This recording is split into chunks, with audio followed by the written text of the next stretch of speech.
I'm John Godet. I'm an expert on papyrus. I've been studying papyrus for 20 years. I wrote the book, Papyrus, the Plant That Changed the World. The reason I wrote this book, well, virtually I had no choice. I've been watching the wetlands of Africa disappear, and it's clear to me that as the swamps disappear, pollution comes in and pollution is winning. So the most obvious case is in Egypt, where the swamps from ancient times have all been taken out, and the delta has become very polluted. Swamps are still acting as filters out in Africa, but they're losing ground. This is mostly because as they're cleared, the pollution is not filtered out of the water.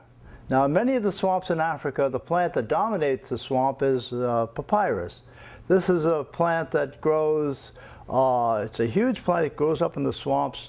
I've studied it for a long time. One of the most productive plants on earth, 15-foot stems that grow up out of the mat itself. This is a very old plant. This is the same plant that people used to make papyrus paper out of. In the ancient days, they made papyrus paper and they recorded everything in the way of history on these early documents were made out of papyrus paper. Papyrus in the early days in the Nile was also used to make boats, houses, miles of rope, even the basket that baby Moses was found in was made of papyrus. The first Bible was written on papyrus paper. This was made out of papyrus paper that was put into the form of books, and that's how the story begins. You have an ancient plant that is still out there today as a modern plant that is still acting as a filter in many places in Africa.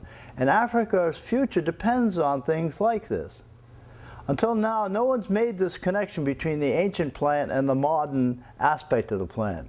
So when the swamps were cleared from Egypt and pollution became a big problem, that was obvious. The wetlands that would have helped are not there, and the only thing is that there's a very large swamp that's still out there between Africa and Egypt. This is a swamp in southern Sudan called the Sud. It's the largest protected freshwater swamp in the world. And it's in danger now because of water war. The new nation of southern Sudan is under pressure to dig a canal that will drain it. It's called the Jonglei Canal. It will have a big impact on climate, water, people, fish, birds, wildlife, all things that are living in the area where the fighting is going on right now. So the Sud is a haven. It's isolated in time and space, unchanged from the days of the pharaohs. But now it's threatened by engineers who are in search of water. If the swamp is drained, the millions who live there will suffer, along with the herds of elephant, gazelle, millions of birds. And what I'm saying is that it doesn't have to be that way, as I explained in my book, Papyrus, the Plant That Changed the World. It's due out in June. Read it and find out how all this can be avoided and how you can save the Sud.